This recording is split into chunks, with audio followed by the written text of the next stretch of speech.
another online Thoughts at 3 assembly. My name is Ellie and I'm part of the schools team with Southampton City Mission. We like to go into schools to do RE, Question of Faith days, assemblies and even some transition support for those of you moving from Year 6 to Year 7. But at the moment, whilst it is safer to be keeping a social distance, we are bringing our assemblies to you online. Now, these assemblies will still be similar to what you might expect in school. I'm going to start by asking you a question. Then I'm going to be telling you a story from the Bible. Then I'm going to be setting you a challenge to think about. And finally, we will be saying a prayer, just like we would do with you if we were in schools. So, today's assembly is all about the topic of new beginnings.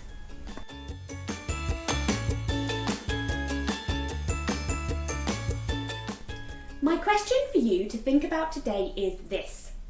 What is a new thing that you've experienced? And how did it make you feel? Have a think about your answer, and maybe you want to pause the video here to share some of your ideas with the rest of your group.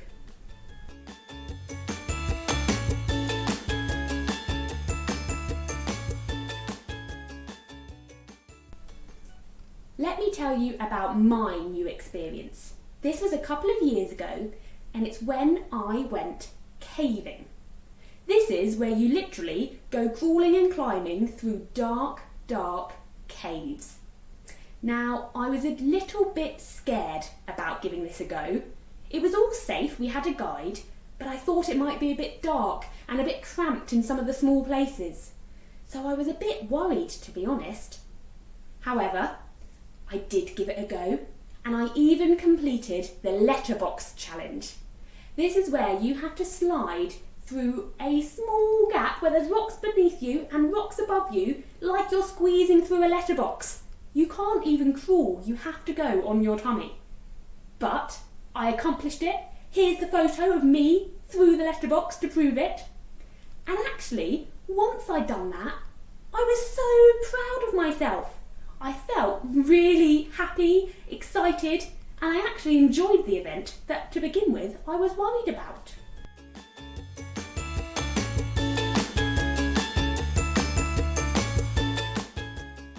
Thinking about new beginnings and new experiences, I want to tell you the story from the Bible of Moses and the Exodus. Exodus just means a group of people all leaving somewhere at the same time. Well, God's people were living in Egypt, but they were slaves. God didn't like this, so he asked a man called Moses to go to the Pharaoh and to ask the Pharaoh to let God's people go. Pharaoh said no. He didn't want to get rid of his slaves. They did anything he asked for free. But God warned the Pharaoh if he didn't let his people go, things would start to happen. And maybe you know this part of the story. It's when God sent 10 plagues as a warning. Things like the river that started to turn to blood. Blub, blub, blub, blub, blub, blub, blub. Things like frogs and gnats and flies being sent down, ribbit, bzz, all over the land. But Pharaoh still said no. So God sent some more warnings. He sent sickness and boils all over people's skin. Oh, ow, ooh. But Pharaoh still said no. So God sent a hailstorm. But Pharaoh still said no. So God sent locusts to eat all of their crops in Egypt. Munch, munch, munch, munch, munch. But Pharaoh still said no.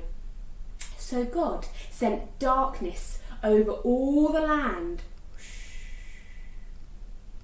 And he even sent death. Pharaoh finally said, "Okay, you can go." So the Exodus began, and Moses led all of God's people off on a journey to their new beginning. However, just as they reached the edge of the sea, Pharaoh changed his mind. He wanted his slaves back, so he sent his entire army with over 600 chariots racing after God's people. When the Israelites, God's people, saw this, they said, "Oh no, what are we going to do? We can't go forward. We've got the sea in front of us. But we can't go back. Pharaoh's army is coming. What should they do?" Well, they needn't have worried, because God was with them. God was always going to be with them. And what he did next was quite miraculous. The sea that was in front of them started to part. The waves were like walls on either side, and through the middle was a dry pathway for them to safely walk through. The Pharaoh's army was still coming, riding their chariots, chasing after them.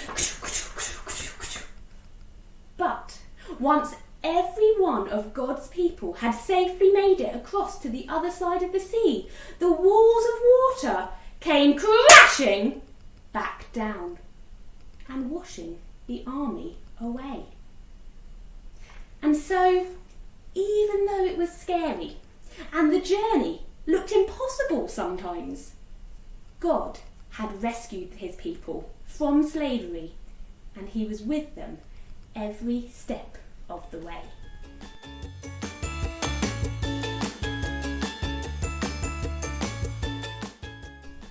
We all experience change and times of new beginning.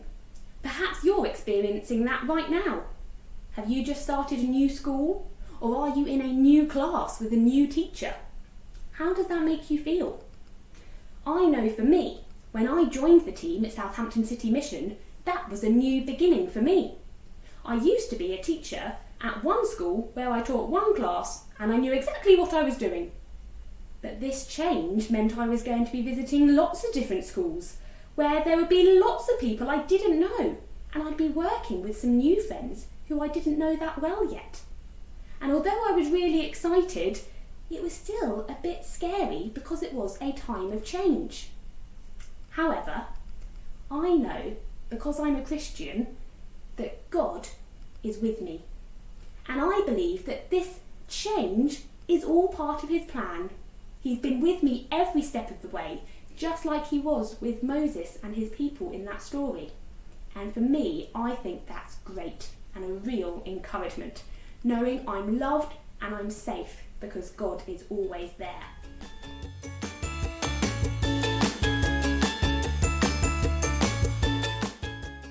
People often think of new beginnings in the springtime, when little buds are growing on the trees and the baby lambs are being born.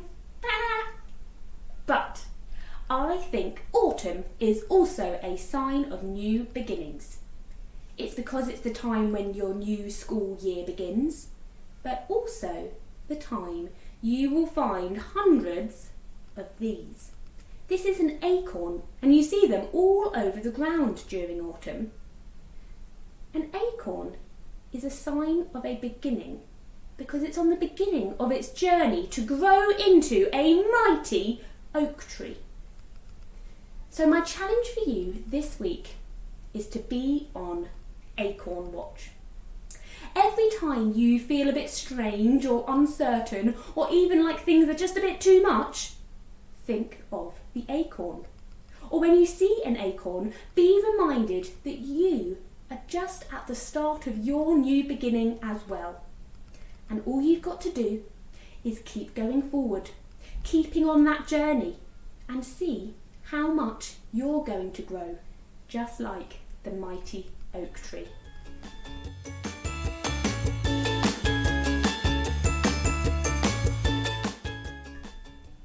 We're going to finish our assembly today with some quiet reflection. I'm going to say a prayer to God. If you don't want to join in, then just spend some time quietly thinking to yourself. Consider the story and the challenge that you've heard. If you would like to join in, then all you have to do is listen to the words I say carefully, and at the end you can say Amen, because Amen just means I agree. Let's pray. Dear God, thank you for new beginnings that you give us in our lives.